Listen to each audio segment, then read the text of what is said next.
देखो, wind turbine तो आप सब लोगों ने बहुत सारी देखी होंगी और खास करके जो विंड टर्बाइन हर एक को पता होगी वो होगी हॉरिजॉन्टल एक्सिस विंड टर्बाइन, जिसमें एक डंडा ऐसे सीधा खड़ा हुआ होता है और एक पंखा उस पर घूम रहा होता है।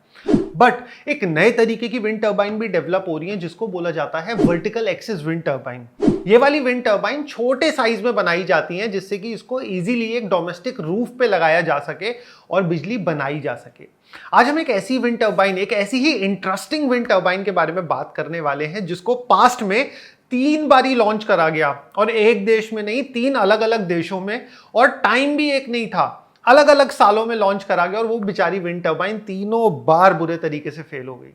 मगर फिर फाइनली उसको रीलॉन्च करा गया रिसेंटली और उसने अपनी एफिशिएंसी के भी सारे रिकॉर्ड तोड़ दिए। तो आखिर इतना इंटरेस्टिंग हुआ क्या, और किस तरीके से ये वाली विंड टर्बाइन को हम ट्रेस बैक कर सकते हैं 18वीं शताब्दी में। और इनफैक्ट उस समय पे एक विंड टर्बाइन का होना, क्योंकि उस समय पे तो बिजली भी नहीं थी, तो आखिर इस विंड टर्बाइन का इस्तेमाल क्या होता होगा। तो आज की सुपर इंटरेस्टिंग वीडियो में ना हम ये सारे फैक्ट्स पर से कपड़ा पर्दा उठाने वाले हैं, और ये वाली वीडियो होने वाली सुपर इंटरेस्टिंग। मगर इससे पहले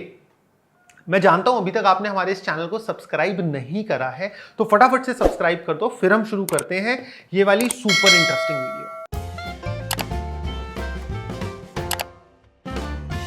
तो देखो, हमारे पास में बिजली बनाने के आज की डेट में जो मेजर सोर्स है वो है सोलर का, और उसके लिए बहुत सारे लोग सोलर पैनल्स को इंस्टॉल भी करते हैं। और इसी के साथ साथ कुछ लोग चाहते हैं कि हमारी डिपेंडेंसी सोलर पे 100% ना रहे, क्योंकि सोलर केवल दिन में काम करता है, हमें ऐसा कुछ सिस्टम हो जो कि हम दिन रात बिजली बना सके। तो वहां पे आती है विंड टर्बाइन। तो आज तक मेरे को मार्केट में कोई भी ऐसी सक्सेसफुल विंड टर्बाइन नहीं मिली है जो कि बहुत छोटे स्केल में एक इंसान अपने रूफ टॉप पे माउंट कर सके और उससे बिजली बना सके। तो आखिर इस विंड टर्बाइन में, इस नए तरीके की विंड टर्बाइन में ऐसा क्या है जो ये प्रॉमिस कर रही है, और ये काफी छोटे स्केल पे है जिससे कि इसको रूफटॉप पर भी माउंट करा जा सके। तो जो इस विंड टर्बाइन की कहानी शुरू होती है वो कोई आजकल की नहीं है, बल्कि 18वीं शताब्दी में चालू होती है। चार्ल्स डार्विन का नाम हम सबने सुना होगा। तो चार्ल्स डार्विन के दादाजी ने इस विंड टर्बाइन को टेक्निकली डिजाइन करा था,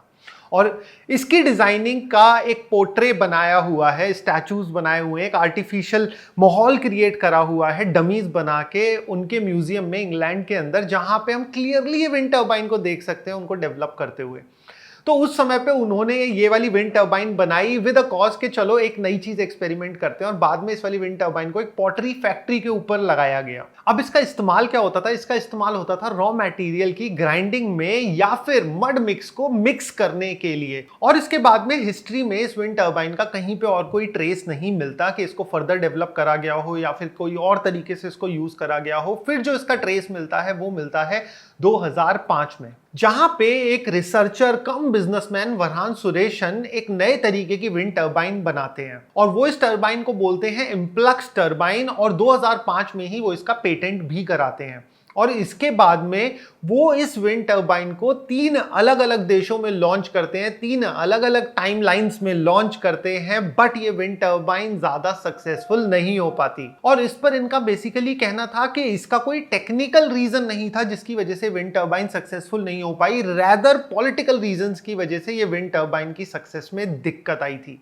तो इस वाले विंड टर्बाइन के डिजाइन को हम देख के ये समझ सकते हैं कि ये वाला विंड टर्बाइन डिजाइन एडवांटेज लेता है हाई राइज बिल्डिंग्स के कॉर्नर पे जो तेज हवा चलती है। अगर आप भी कभी एक हाई राइज बिल्डिंग पे खड़े हुए हो तो आपने फील करा होगा कि उस बिल्डिंग की अगर आप कॉर्नर से थोड़ा सा पीछे खड़े हो तो हवा कम लगेगी, इंस्टेड अगर आप बिल्कुल बिल्डिंग के एज पे खड़े हो तो हवा ज्यादा लगेगी। और वहां पे एक हवा का फोर्स बनता है, क्योंकि जो हवा बिल्डिंग से टकराती है वो ऊपर से निकलती है और वो बिल्डिंग्स के एज को क्रॉस करती हुई निकलती है, और ये विंड टर्बाइन उसी हवा का सबसे ज्यादा फायदा उठाती है। और इसके चारों तरफ कोनिकल डिजाइन बने हुए हैं जिससे कि ये वाली विंड टर्बाइन ओमनी डायरेक्शनल बन जाती है, मतलब कि किसी भी डायरेक्शन से हवा आए ये वाली विंड टर्बाइन अच्छा काम करेगी ही करेगी। और अगर आपने एक और चीज ऑब्जर्व करी हो कि इसके ब्लेड के चारों तरफ एक कवर बना हुआ है। अब कवर का बेसिकली जो सबसे बड़ा फायदा होता है वो होता है कि वो जो एज पे ब्लेड के टिप पे वोर्टिसेस क्रिएट होती है, जो कि डिस्टर्बेंस क्रिएट होती है,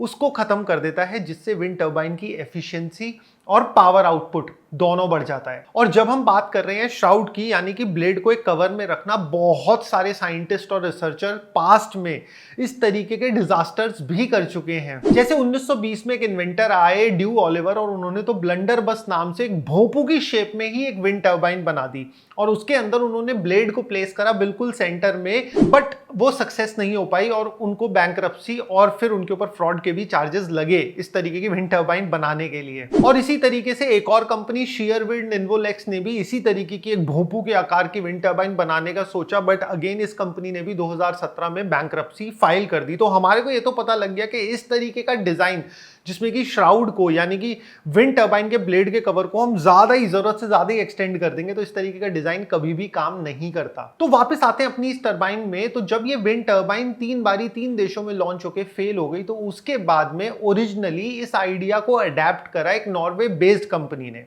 और इस कंपनी का कहना यह है कि हमने पास्ट में ऐसी विंड टर्बाइन कभी बनी भी है, हमने इस चीज पे रिसर्च नहीं करी थी, हमने तो ये आइडिया को ओरिजिनली डेवलप करा और इसके बाद में इन्होंने कंपनी बनाई वेंटम डायनेमिक्स, जिसके अंदर ये नए डिजाइन की विंड टर्बाइंस को बनाया जाने लगा। बट ओरिजिनली ये वाली विंड टर्बाइंस बिल्कुल स्ट्रेट हुआ करती थी, मगर फिर इनसे मिलते हैं हमारे ओरिजिनल इन्वेंटर 2005 वाले। और इसके बाद में वेंटम डायनेमिक्स और वरुण सुरेशन ने मिलकर एक नया पेटेंट फाइल करा 2017 में, और इस पेटेंट का इन्होंने निकनेम दिया डेथ स्टार, जो कि ऑटोमेटिकली क्लियर हो जाता है कि इस पेटेंट का नाम डेथ स्टार क्यों रखा गया। बट इसके रीलॉन्च के साथ ही बहुत सारे इंडस्ट्रीज ने इस विंड टर्बाइन को अडेप्ट करा है और उसके काफी सारे रीजन है। पहला रीजन है कि ये वाली विंड टर्बाइन की लो मेंटेनेंस कॉस्ट, क्योंकि इसके अंदर केवल एक ही मूविंग पार्ट है जो कि है इसका रोटर, और ट्रेडिशनल विंड टर्बाइन में जहां बहुत सारे मूविंग पार्ट्स होते हैं तो उसकी मेंटेनेंस भी ज्यादा होती है। दूसरी चीज है इसका नॉइस पॉल्यूशन ना क्रिएट करना, तो ऑटोमेटिकली जब इसका ब्लेड एक श्राउड के अंदर कवर्ड है तो ऑटोमेटिकली जो नॉइस पॉल्यूशन है वो ये काफी कम करती है।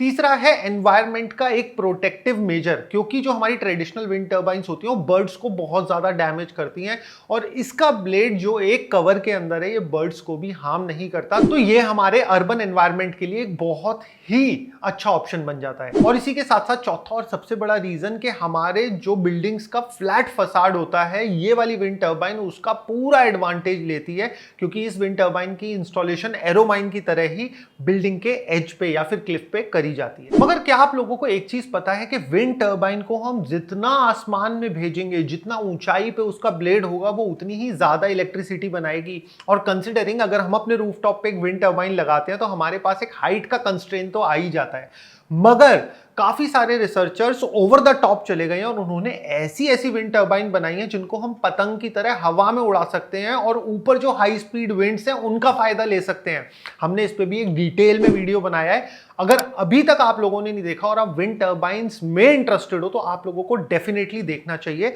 यहां पे उसका लिंक आ रहा है, क्लिक करके आप अभी के अभी देख सकते हो।